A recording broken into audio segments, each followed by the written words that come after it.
much, Brother Shahran Kasim, our beloved and respectful Datuk Professor Jamil. And I also would like to address to my respectful Deputy Dean of our Kuliah, Ahas KIR KHS, Associate Professor Dr. Hasina Ibrahim, who has suggested and appointed me to be part of the team. I'm very blessed and very thankful to Allah SWT and to all of you.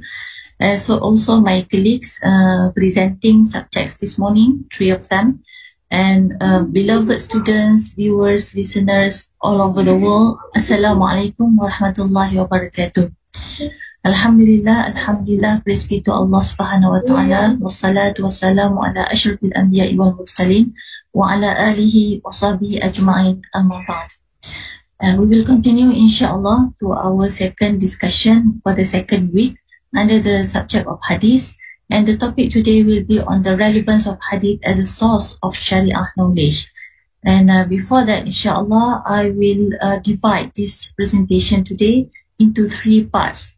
The first part will be on responding to 2 questions being addressed in the Facebook and YouTube. I have gone through all the questions and discussion there, and I have chosen the most the most relevant questions to this subject, which we consider it as among the basic knowledge which is supposed to be required by all who would like to know further on hadith. So the 2 questions are the difference between hadith Qudsi and hadith Nabawi, and the second question is about the existence of hadith other than the Kutub Sitta. So, and the second part will be on the discussion of the core topic, as well as the third part, some additional reading related to this topic. And we will see, inshallah, if time constrained, then inshallah the third part will go through very, very quickly, so that our colleagues and our viewers can later on read by themselves, inshallah. Let's go to the first part, on the first question about the difference between Hadith Qudsi and Hadith Nabawi. And we can see here that the meaning of Hadith Qudsi literally is attributed to Al-Quds, which means purity or holiness. So technically, Hadith Qudsi is what was narrated from the Prophet Sallallahu Alaihi Wasallam while he attributed to Allah Subhanahu Wa Ta'ala. It has been materially transmitted to us on the authority of the Prophet Sallallahu Alaihi Wasallam, and it should be noted that the transmitted material is different from the ayat of the Quran.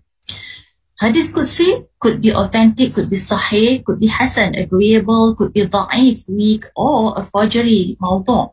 How to identify this? By going through the sanad or the chain, as I have mentioned in the previous week on the first lecture. Hence, being Hadith Qudsi necessarily indicate its authentic narration. For example of Hadith Qudsi here, when Allah subhanahu wa ta'ala said and narrated by Muslim in his Sahih from Abu Dhar that the Prophet sallallahu alaihi wasallam reported from Allah subhanahu wa ta'ala. What did he say? قال الله تعالى يا عبادي إني حرمت الظلم على نفسي. Allah said, O my servants, I have forbidden injustice unto myself, وَجَعَلْتُهُ بَيْنَكُمْ مُحَرَّمًا, and also prohibited it among you, فَلَا تَظَالَمُوا, so do not be unjust among yourselves. So this is indicating that it is from Allah SWT directly, inspired to the Prophet Sallallahu Alaihi Wasallam, and there is no alteration in the word, or sometimes there can also be some alteration or paraphrasing in the words. We will see the difference later on, inshallah. So the existence of hadith other than the Kutub of Sittah, so the comparison between Hadith Qudsi and Hadith Nabawi, as we can see here, there are altogether around 6 differences in general, but if you go into particular, then you will discover more. Let's have a look at the general comparison.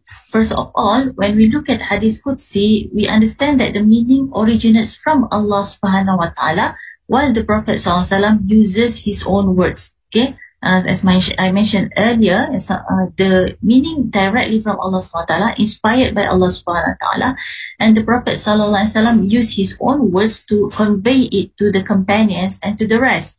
While Hadith Nabawi, we can see that both the meaning and wording originate from the Prophet ﷺ.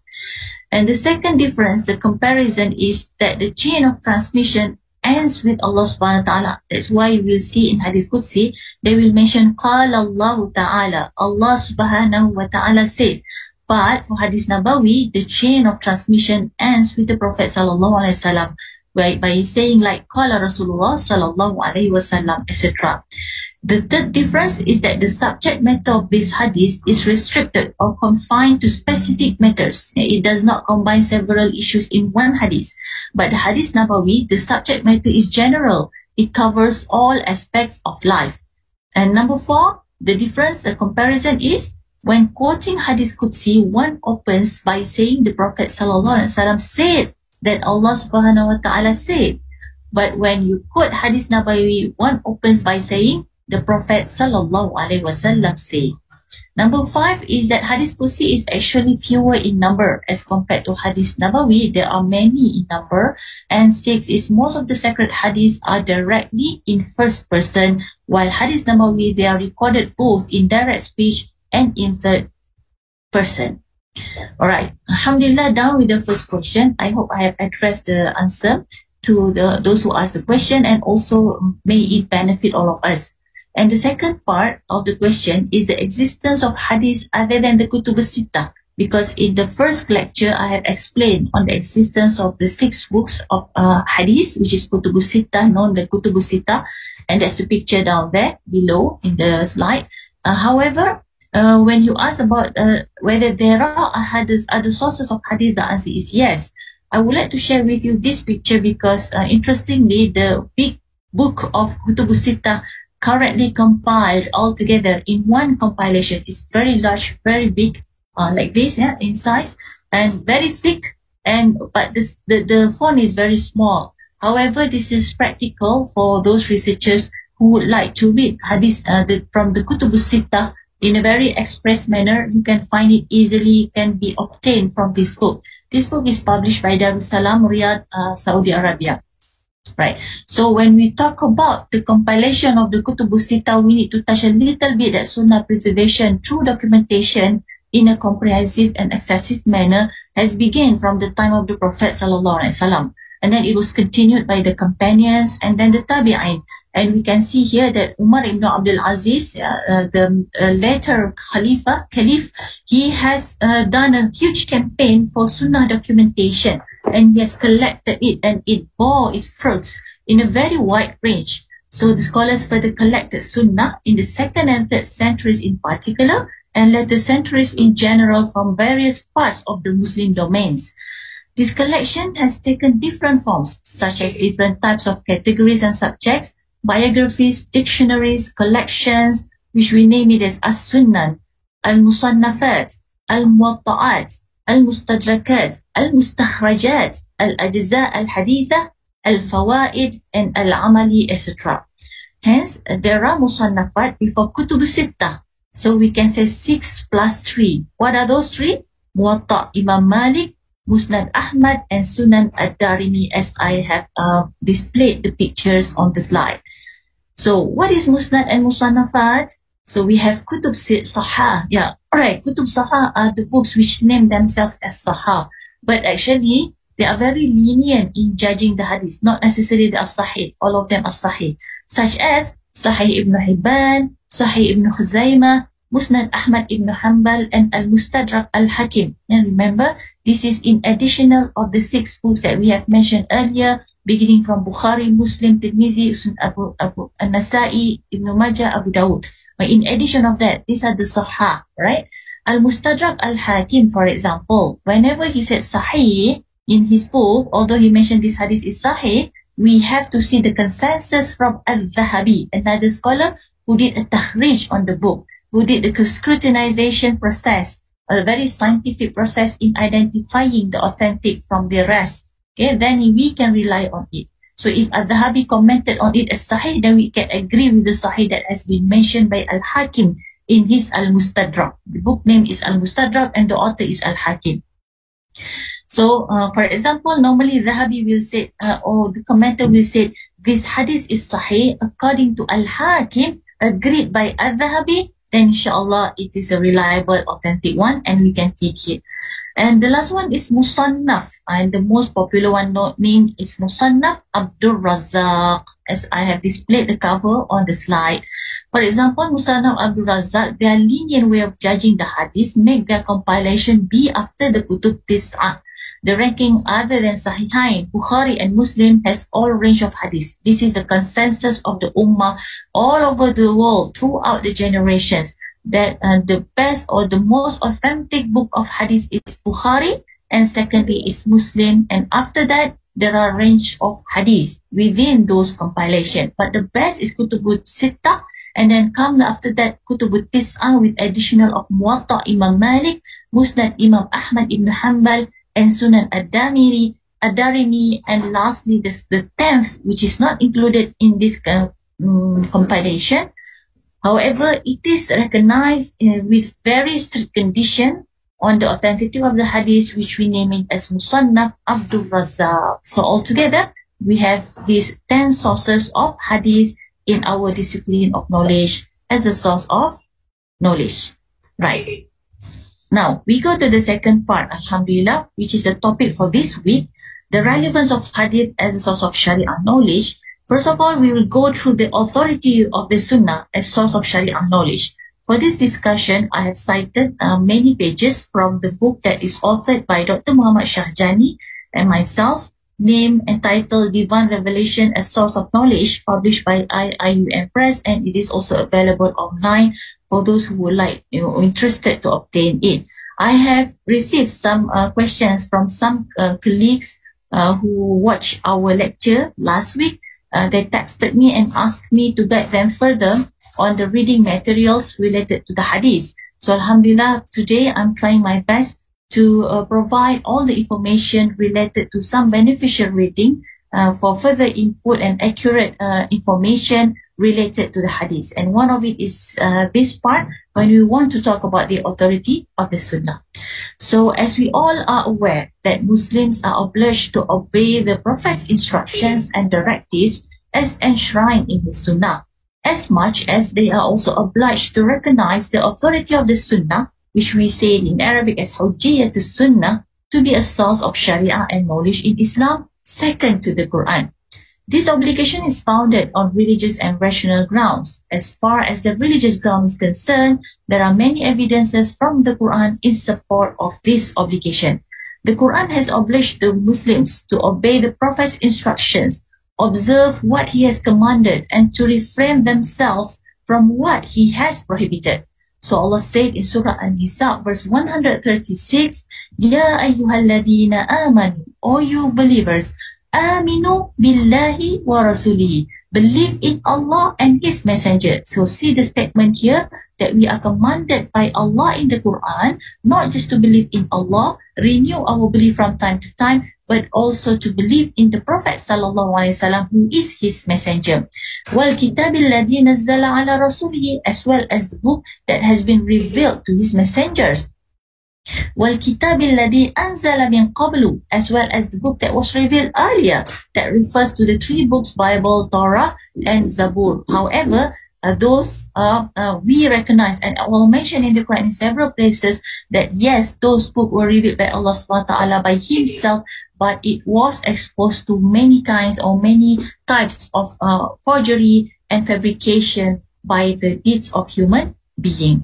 Right? And Allah SWT reprimanded by the end of the ayah, وَمَنْ يَكْفُرْ بِاللَّهِ وَمَلَائِكَتِهِ وَكُتُبِهِ وَرُسُلِهِ, any who deny Allah and His angels and His books, وَرُسُلِهِ and His messengers, وَالْيَوْمِ الْآخِرِ and the day of judgment, فَقَدْ ضَلَّ ضَلَالًا بَعِيدًا, they have been gone far, far astray. Na'udzubillahi min dhalik, which means that we have to obey the Prophet sallallahu alaihi wasallam the way we obey Allah subhanahu wa ta'ala.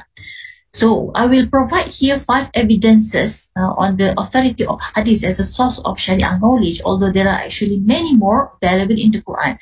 But we'll choose the most important one here so that we can explore further in the third part, inshallah, of our lecture today. The first evidence is that obeying the Prophet is a clear sign of firm belief or iman in Allah subhanahu wa ta'ala, whereby we can see the instruction to obey the Prophet in the Quran is sometimes expressed as an integral part of the command to obey Allah, and sometimes the instruction to obey Him is expressed in juxtaposition to the command to obey Allah subhanahu wa ta'ala. So the latter signifies that obedience to the Prophet ﷺ, that is his sunnah, is unconditional. So obeying the Prophet is not just when he was still alive, but of course until the end of the day, because he has left with us his sunnah, his teaching, his hadith. So this kind of obey is unconditional. It thus means that Muslims have to comply with the Prophet's instructions as enshrined in his sunnah unconditionally, even in matters not mentioned in the Quran. So what is the evidence here? When Allah subhanahu wa ta'ala said in the Quran, Ya ayyuhalladhina amanu ati'u Allah wa ati'u Rasulah, all believers, believe in Allah. This is a command. It's a direct command. Yeah? Ati'u Allah, obey Allah. Wa ati'u Rasul, and obey the messenger. Wa ulil amri minkum, and those charged with authority among you. Fa in tanaza'tum fi shay'in, if you differ in anything among yourselves, farudduhu ila Allah, refer it to Allah, wa rasuli, and his messenger. Means if there is any matters that we have disputes in it, refer to what Allah subhanahu wa ta'ala has revealed in the Quran, and refer to the sunnah and the hadith of the Prophet sallallahu alaihi wasallam. In kuntum tu'minuna billahi wal yawmil akhir, if you do believe in Allah and you do believe in the last day, dhalika khairu wa ahsanu ta'wila, that is the best and most suitable for final determination.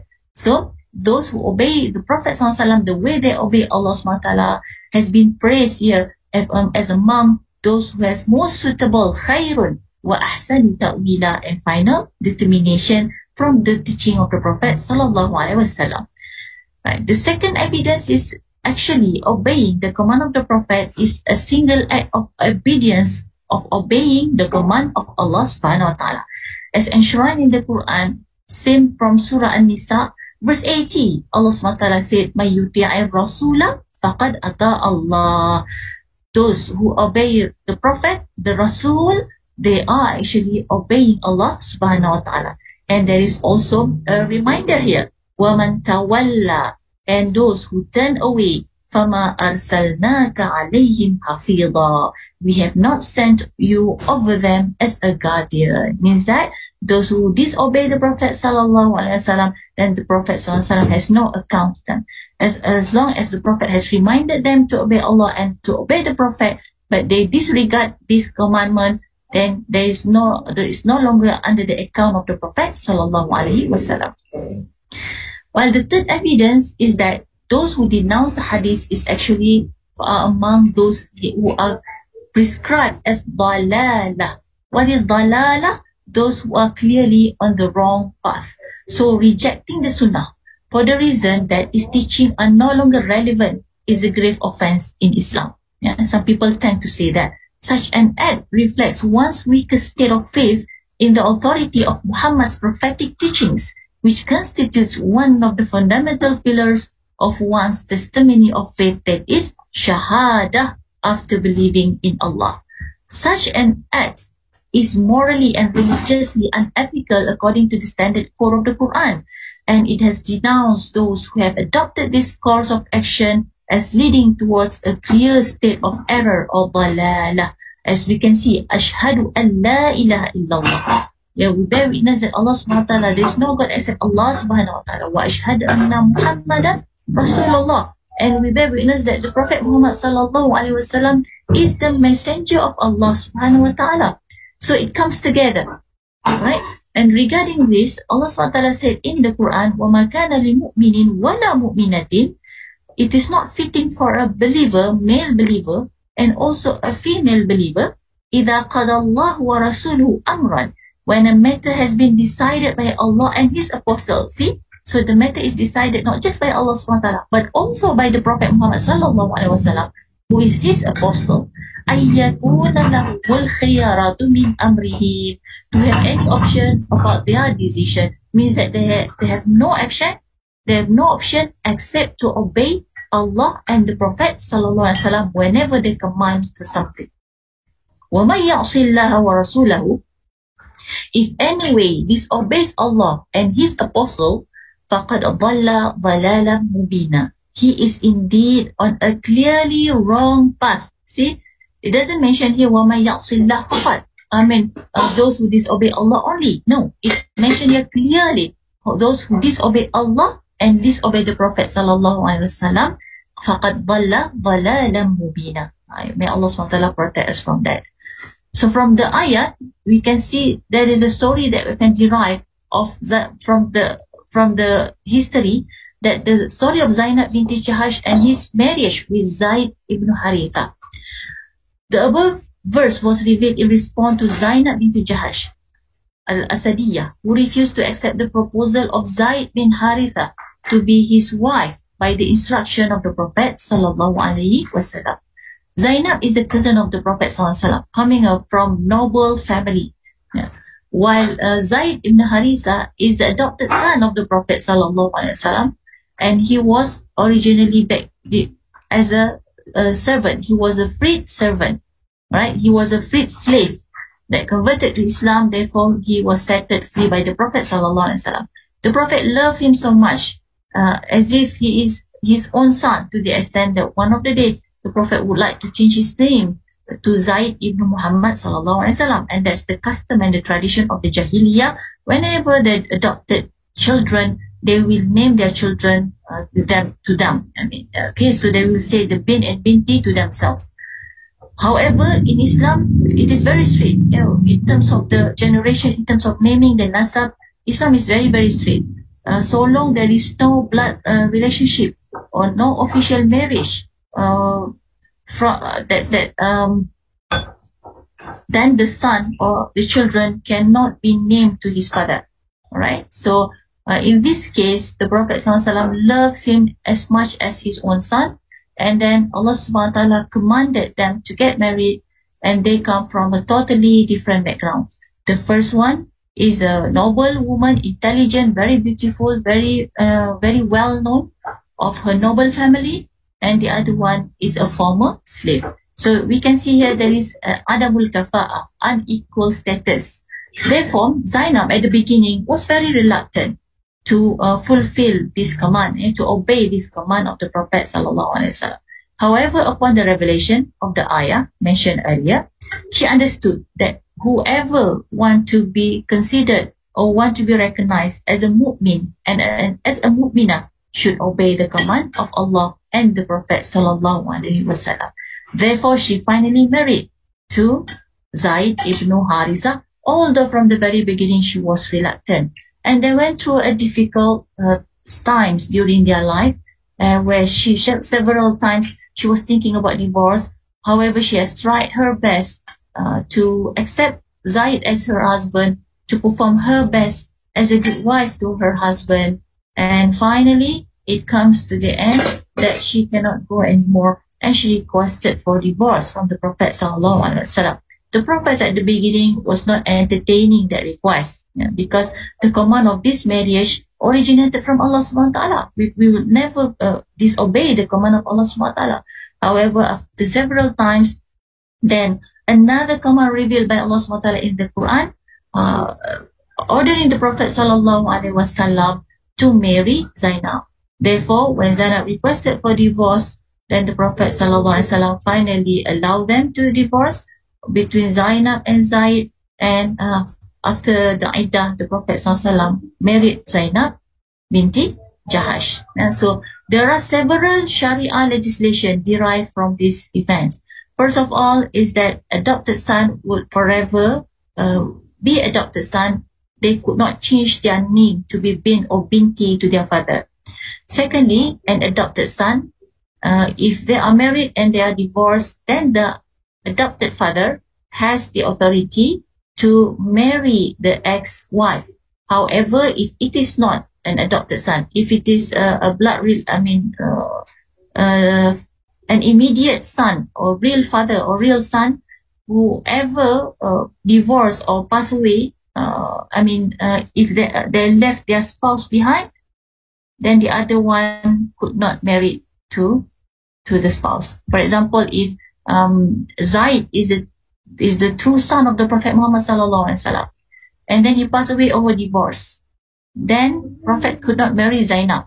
However, since the status of Zaid is an adopted son, so Prophet sallallahu alaihi wasallam is allowed to marry Zainab bint Jahash. So this is some of the Sharia ruling that derive from this event under the command of Allah subhanahu wa ta'ala. So the process itself is an indicator of how they were trying their best to obey the command of Allah and the Prophet, regardless whether it is in line with their own thinking, their own rationale, their own desire, or it is contradicting. Right?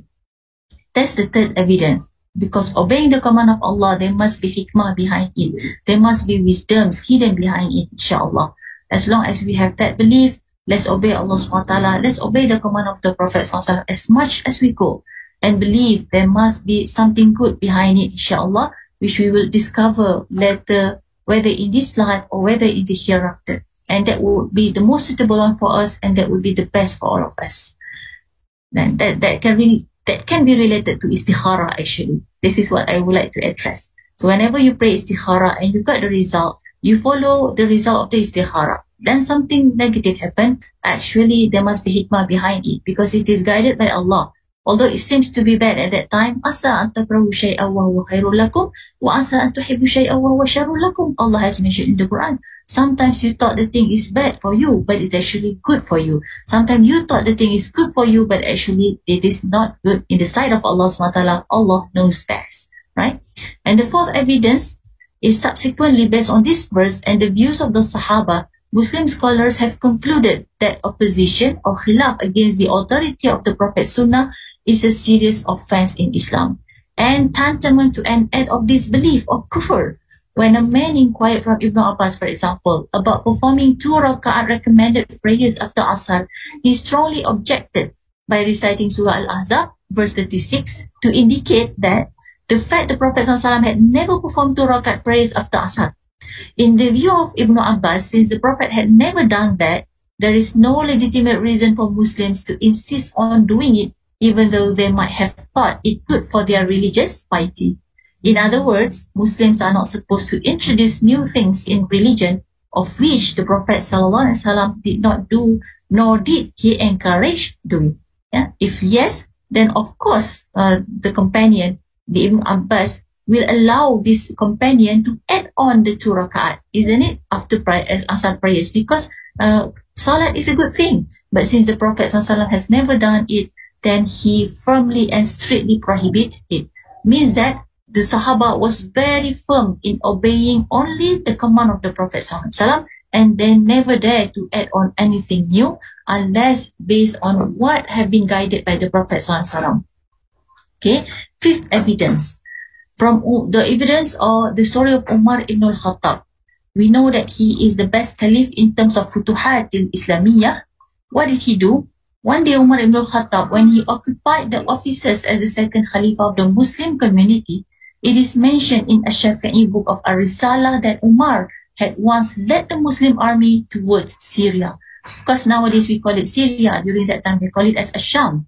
When they arrived at a place near the border of Syria called Sarah, Umar was informed with the news that the whole country was infected by the outbreak of a deadly plague, wabah. Yeah, like now we are suffering from COVID-19 pandemic. Of course, it is something which sounds to be negative, sounds to be difficult and burden, but Alhamdulillah, we can see and discover the hikmah behind it. For example, nowadays we could have these international online classes due to this COVID-19 pandemic. So we could not see face to face, but these online classes has been benefited as reported by Prof. Datuk Jamil, more than 4,000 viewers, mashallah. And this is a bless from Allah SWT, bless in disguise, right? So, and when Umar was informed that the whole country was infected by the outbreak of a deadly plague, and many demanded him to halt the military operation, but he refused and instructed the army to move forward. And knowing the awaiting danger, Abdurrahman ibn Auf then advised Umar to withdraw the army on the ground of a hadith that he heard the Prophet ﷺ once said, you should not forsake a country in order to migrate to some other places if you know that it is infected by a deadly plague, that is wabah. Upon hearing this hadith, whose authenticity was unanonymously supported by other Sahaba who had heard the same hadith, Umar then decided to suspend the campaign against the Roman in Syria and to withdraw the Muslim army from Sarah back to Madinah. MashaAllah. Yeah. When Allah SWT mentioned this in the Quran, لَقَدْ كَانَ لَكُمْ فِي رَسُولِ اللَّهِ أُسْوَةٌ حَسَنَةٌ. So in the Prophet ﷺ, there is uswa hasana, there is beautiful pattern of conduct. لِمَنْ كَانَ يَرْجُو اللَّهَ وَالْيَوْمَ الْآخِرِ. For anyone, of course, those who hope in Allah and the final day, وَذَكَرَ اللَّهَ كَثِيرًا, and who engages much in praising Allah SWT, they will obey the command of Allah SWT, because it is a beautiful uswa. So due to this beautiful uswa, due to this beautiful pattern of conduct introduced by the Prophet ﷺ, to always avoid places where there is a deadly plague, to never travel to a places where there is a deadly plague, and never travel out of a places where you are suffering from the deadly plague, then Umar ibn al-Khattab obeyed that command. And finally, later on, Muslims managed to conquer the Syria, although it could not be done at that time. Yeah, whereby if Umar just go ahead, definitely they will win the battle and they will open Syria and they will bring Islam to Syria. However, the Prophet said never enter a places where there is a deadly plague, and he strictly, firmly obeyed that command of the Prophet ﷺ. Travel back to Medina. Yeah, it's a sacrifice, yes, but of course that will bring better for the Ummah, inshallah, with the belief. Right, Alhamdulillah, now we come to the third part of our class today. That is additional reading on the authority of hadith as source of Sharia knowledge. This is what we call it in the Arabic term as the Hujjiyyat Sunnah, and I've taken this from this book in Arabic written by Abdul Ghani Abdul Khaliq, and I believe this is also published by Triple IT, mashallah, in Arabic language, and you can take a look at this book. You can read it free of charge online available, and this is the link which I have provided on the slides. Go to that page, inshallah, you can benefit from those ideas. However, it is written in Arabic. I'm not sure whether it is translated in English or not. Perhaps the organizer can assist me in providing further information on that. So there are various evidences portraying Hujjiyyat Sunnah, which could be summarized as in the following. First of all, Allah has protected the Prophet ﷺ from committing mistakes or being forgetful that may jeopardize his mission to convey the message of Allah to humankind. So previously, if you still remember last week, I have highlighted that Allah SWT will always correct any mistake that has been committed by the Prophet ﷺ. And the example given was about the revelation of Surah Abasa wa Tawalla to address the mistake that the Prophet ﷺ was abandoning Abdullah ibn Maktum. And there are also other revelation in relation to this, whereby the Prophet ﷺ is totally protected by Allah SWT from being forgetful. This means that whatever comes from him in accordance with the Quran should be accepted, because Allah says in the Quran, وَمَا يَنْطِقُ عَنِ الْهَوَى إِنْ هُوَ إِلَّا وَحْيٌ يُوحَى. This is in Surah Al-Baqarah. This is not in Surah Al-Baqarah. Sorry, this is Surah number 53. وَمَا يَنْطِقُ عَنِ الْهَوَى. Nor does he say out of his own desire. And the Prophet ﷺ never say anything out of his own desire. In huwa illa wahyun yuha. Whatever he say, whatever he do, whatever he approve, is actually a revelation that was inspired to him, sent down to him. Allamahu shadidul quwa. He was taught by one mighty in power, that he was taught directly by Allah subhanahu wa ta'ala. Therefore, we can benefit from all his saying and his doings. And the second dalil, Allah proves the companions' adherence and commitment to his Prophet Sunnah, where the Prophet ﷺ encouraged his ummah to comply with and adhere to his Sunnah and warned them against disobeying it, whether his words, actions, or tacit approvals. Whatever came from the Prophet ﷺ was considered as a binding authority that must be accepted. So Allah mentioned in the Quran, لَقَدْ كَانَ لَكُمْ فِي رَسُولِ اللَّهِ أُسْوَةٌ حَسَنَةٌ, that we have highlighted earlier.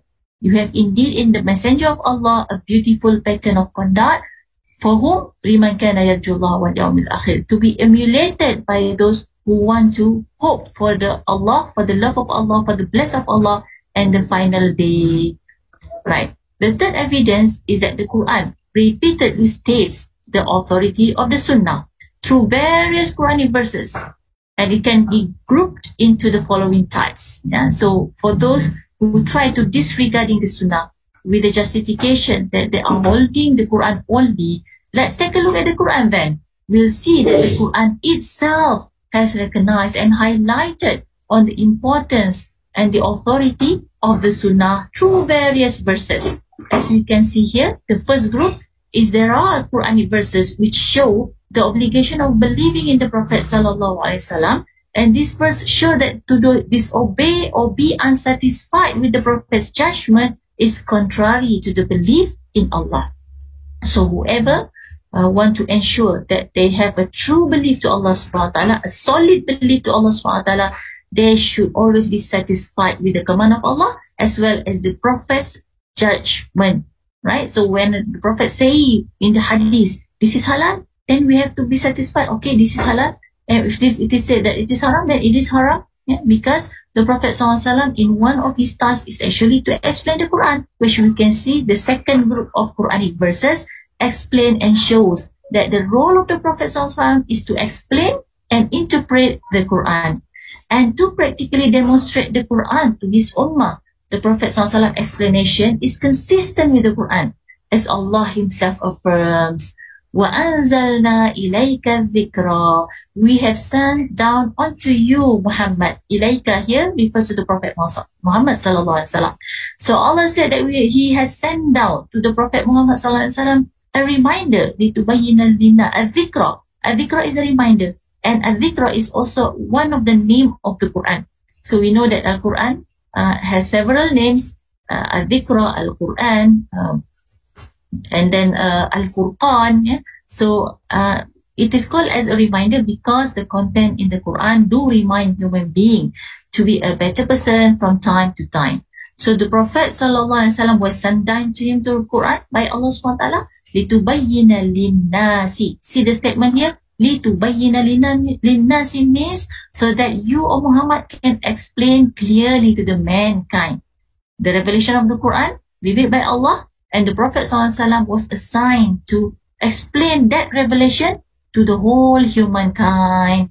مَا نُزِّلَ إِلَيْهِمْ, what is sent down to them, وَلَعَلَّهُمْ يَتَفَكَّرُونَ, and so that they might give thought, so that they will think, so that they will ponder and contemplate further and further with the explanation provided by the Prophet sallallahu alaihi wasallam. So this explanation, brothers and sisters, where do we get it from?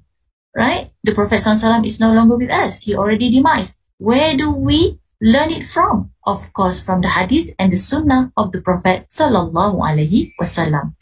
In other chapter, Allah subhanahu wa ta'ala said, كَمَا أَرْسَلْنَا فِيكُمْ رَسُولًا مِنْكُمْ. A similar favor have you already received in that we have sent among you a messenger of your own. What does it mean by a messenger of your own? The Prophet ﷺ is a messenger from among the human being. He is not an angel, right? He is an ordinary human being, and he speaks Arabic the way how his people were speaking Arabic. So he is can be seen as normally same person, the same people, with the same language and the same background, but revealed with a revelation from Allah subhanahu wa ta'ala. And what was his stats? يَتْلُو عَلَيْكُمْ آيَاتِنَا. That he is rehearsing to you or reciting to you. To you here refers to the humankind, to the human being. Our signs. Ayatina refers to the signs of Allah subhanahu wa ta'ala. Right? And these signs are divided into two. Ayatullah al-kawniyah and Ayatullah al-matluwah. Ayatullah al-kawniyah refers to the signs of Allah within this universe, within His creations.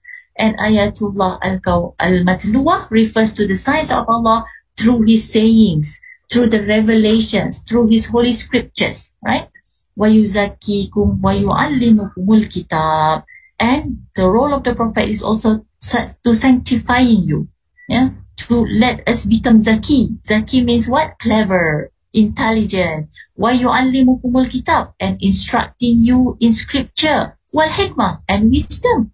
And the Prophet ﷺ is formally assigned by Allah here, sent by Allah SWT with the revelation to teach us this revelation. وَيُعَلِّمُكُمُ الْكِتَابِ, to teach us this Quran. وَالْحِكْمَةِ, and as well as the wisdom. وَيُعَلِّمُكُمْ مَا لَمْ تَكُونُوا تَعْلَمُونَ, and also to teach you the new knowledge that you used not to know it before. Right? So it is very clear the authority of the Prophet ﷺ to his sunnah as a guidance, as a source of guidance, as a source of knowledge for us as his ummah. Alright. The fourth point is there are other Quranic verses which show the necessity of obeying the Prophet sallallahu alaihi wasallam's commands or prohibitions.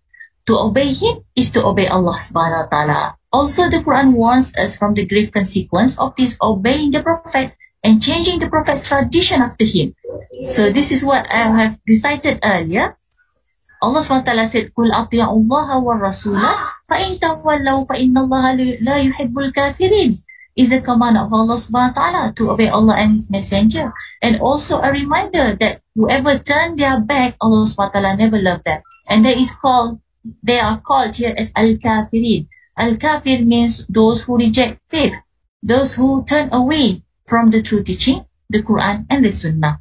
Alright, further, there are another group Quranic verses showing the necessity to adhere upon him in all matters, as this is inevitable for securing mahabbah, love and affection from Allah subhanahu wa ta'ala. This is a beautiful part. Allah offers in the Quran, قُلْ إِن كُنْتُمْ تُحِبُّونَ اللَّهَ. Say, if you do love Allah, فَاتَّبِعُونِي.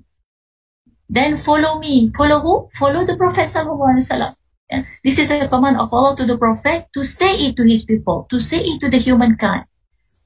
Tell the humankind, if all of you love Allah, فَاتَّبِعُونِي, then follow me, follow the Prophet sallallahu alaihi wasallam, and Allah will reward them with what?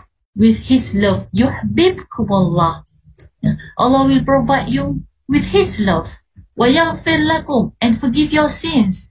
ذُنُوبَكُمْ وَاللَّهُ غَفُورٌ رَحِيمٌ. Allah is oft-forgiving and most merciful. MashaAllah. Yeah, what a beautiful offer here. Offered by Allah subhanahu wa ta'ala, the Almighty, the Creator. Yeah, the one who really loves us. Ar-Rahim, Ar-Rahman, the most merciful. Allah subhanahu wa ta'ala offers us love. He wants to love us. And how to get this love? By obeying the command of the Prophet sallallahu alaihi wasallam. When we obey the command of the Prophet sallallahu alaihi wasallam, then we will love the Prophet and Allah will love us. MashaAllah. So we can see here, securing the mahabbah of Allah and the love and affection of Allah is by securing our faith, our iman, and our love towards the Prophet sallallahu alaihi wasallam. Fourth, the Sunnah itself has stated its own proof, which could be grouped into certain categories. So the first one, that the Prophet's statement that the revelation of the Quran is from Allah and not from himself. Therefore, the Ummah should obey him. So if people want to say, I just want to obey the Quran, then why don't we obey also the command of Allah SWT in the Quran, which mentioned that the Quran is from Allah and the Quran is not from the Prophet sallallahu alaihi wasallam. So the Ummah should obey the Prophet. Means that the Ummah should obey the Sunnah of the Prophet sallallahu alaihi wasallam and not disregarding it. And in fact, this kind of ideology has been addressed in the hadith of the Prophet sallallahu alaihi wasallam, and it is actually indicating obedience to the Prophet, indicating a clear sign of iman. It happened in nowadays, which the Prophet sallallahu alaihi wasallam has addressed the situation earlier and given a signal on the existence of the group of people who will disobey or who will disregard hadith and who will reject the hadith in its totality. We will discuss inshallah in our next class.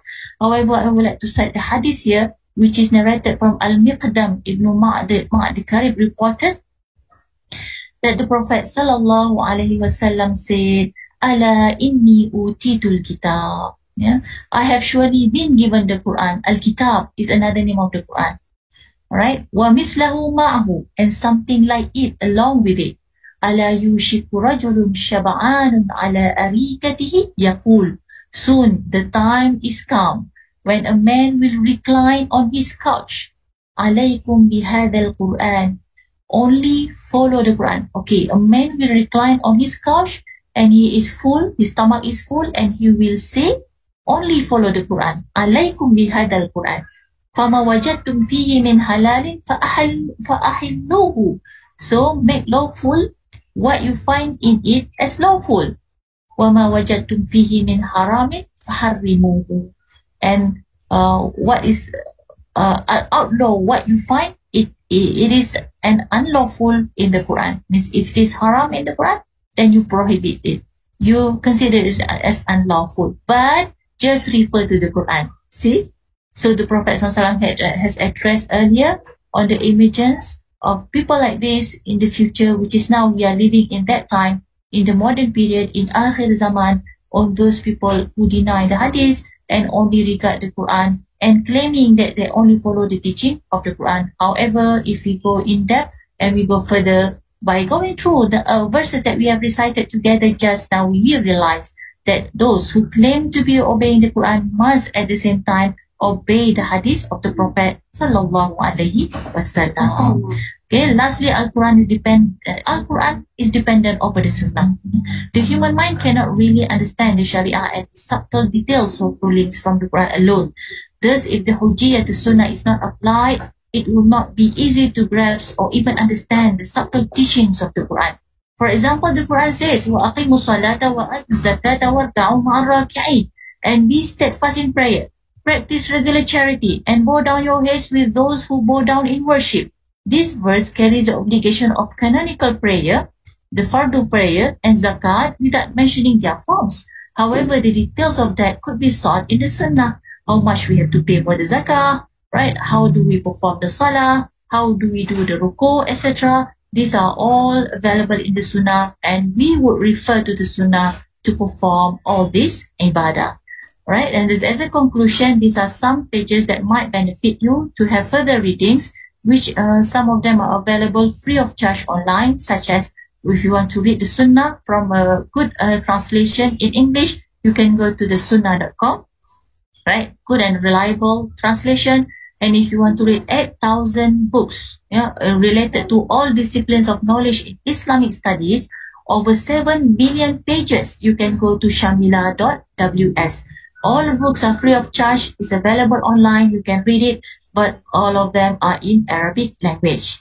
And these are some books. If you want to read the English translation of the compilation of Sahih Bukhari book, you can go to Dr. Muhammad Muhsin Khan's translation, among the best English translation. And if you want to understand further on the divine revelation as source of knowledge, you may refer to this book that is sold by IUM Press.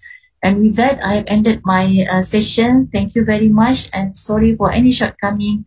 And I would like to return the microphone to Brother Shahran, and may Allah SWT bless us all with this knowledge, not just for this life, but also for the hereafter. Wabillahi taufiq wal hidayah. Wassalamualaikum warahmatullahi wabarakatuh.